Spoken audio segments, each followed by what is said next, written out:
John Koeshall from the Through the Fire Training Organization here at the Metal Shop in Tyler, Texas.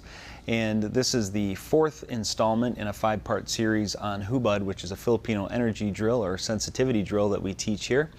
And what we're going to be doing today is talking about varying the lines. In the first videos, what we've done is we've taught you the base drill, taught you how to switch from a right hand to a left hand feed and back again, taught you how to put in some manipulations of the body, how to move them around, pull them, push them, drag them around, lock up their limbs, taught you how to strike and how to respond to strikes within the drill, some kicks, and now what we're going to be doing is talking about how to change the lines. And this will make it a lot more spontaneous, because not only will you have to deal with, is it a left hand or right hand or a feed or an attack coming, but now you're not getting fed from just one constant angle. The feed can start to come from all over the place.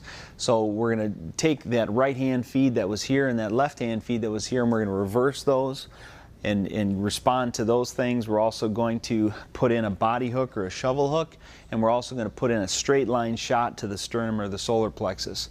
And what this is going to do is force your hand to change in response to that. As he tries to tie up with you with a strike, you'll have to have a different methodology to untie. And what you're going to find is that very quickly, if those angles are misread, it won't work for you. In other words, you have to be correct, and it's the same in a real confrontation. If someone hits you in one way and you're thinking it's coming from here and it actually comes from the other side, your block or your response isn't going to be very good to you. So this is going to help to really educate the eyes and bring out the spontaneous nature of your response, your creative response to their feed. Okay? And so this is going to make a big difference. And then at the end, what we're going to do is have you start to do this in an asymmetrical fashion. In other words, up until this point, if I fed with my right hand on an angle number 1, you would feed with your, or my opponent would feed with an angle number 1 with his right hand. If I fed with the left, they would feed with the left. If I punched straight down the center, they would punch straight down the center. If I did a hook, they would do a hook.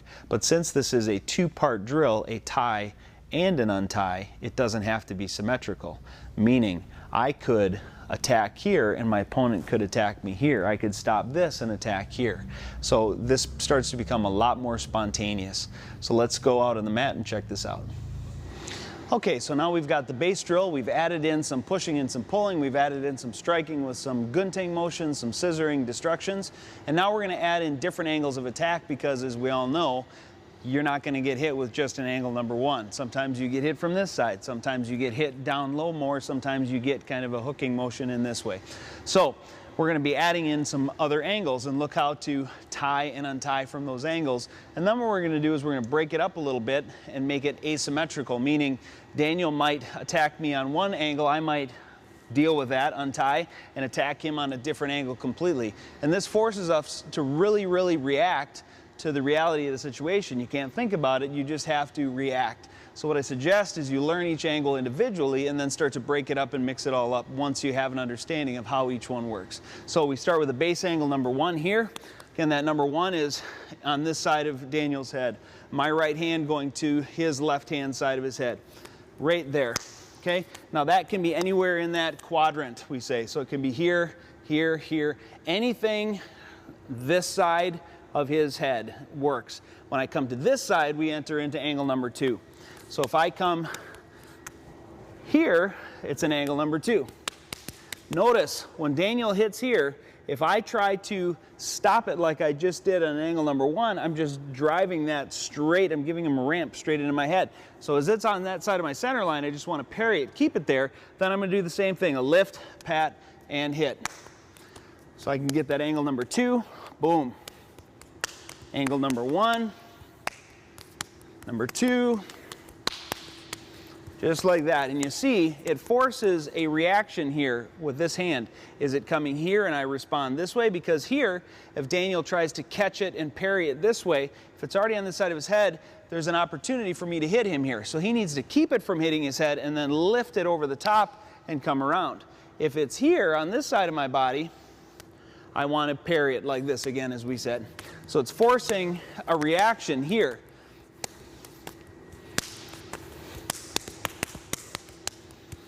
Good. Now sometimes that punch comes straight in like this. So we're just going to catch it, again, lift, pat, and hit on the same line. Sometimes instead of catching it, we're going to parry it. I lift, pat, and hit on the same line. And you'll hear a slight rhythm change.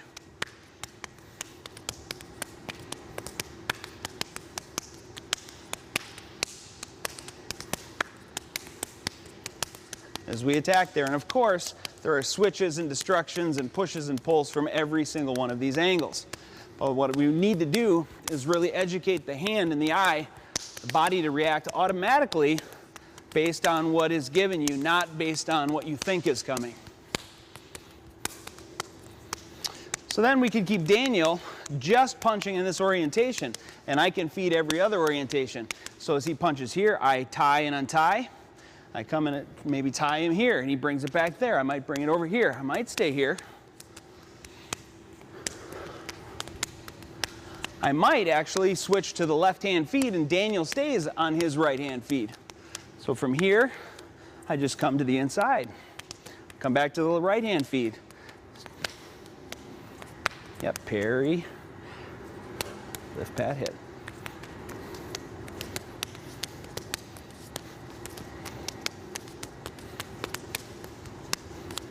And then he can go wherever he wants to go as well. And this becomes a much more spontaneous type of a drill. Now sometimes, the last angle I want you to look at, sometimes you can get an angle like this. Okay, we call that a number 3. As that comes in, I want to move away from it, stop it from hitting me. Now I push it into his body so he can't touch me. Then I do a palm up parry, and I just check him this way so that he can't turn into me. If Daniel would start to turn in, I can block this. If he starts to turn the other way, I just hook, hold here, and stop him from turning around. So right from there, we continue the drill.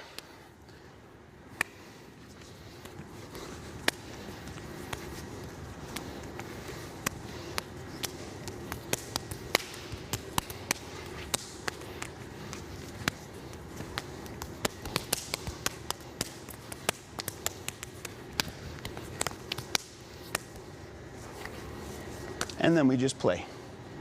Okay, so now you're able to see what I mean when I say putting in those other angles of attack. And you're also able to see, I hope, how this changes your body mechanic, and it forces you to respond in a much more dynamic fashion. Where you can really see this, and where I want you to really put special attention in your own training, is the difference between an angle number 1 and an angle number 2 with the right hand, or a number 2 and a reverse number 1 with your left hand. Because as that, if the angles are coming wide on a 45-degree angle, it's very obvious this kind of motion. But as soon as that starts to come together almost over your center line, it's very subtle. And the way you're going to fix that is by actually moving your center line, not just staying still. And we showed you a little bit of that on the video, but pay close attention to that, guys, because if you do that wrong, you're going to teach your body to respond incorrectly, which could end up getting you hurt, and that's the opposite of what we want to do with this. So in the next video, what we're going to be talking about is putting all these things together. So far in the first 4 videos, what we've done is isolated pieces of this drill, and we've taken pieces of that frame and filled it in. Now we want to put that all together, and you'll see with some training and some diligent work, you'll have a whole different animal to play with and train with. And if you're getting bored, that's for lack of imagination, not for lack of possibilities. So come back, check out the next video, and we're also going to be doing some checking in there to make sure that your hands are being honest, and make sure that you actually are being sensitive and not just going through this in a metronome fashion, in a rote pattern.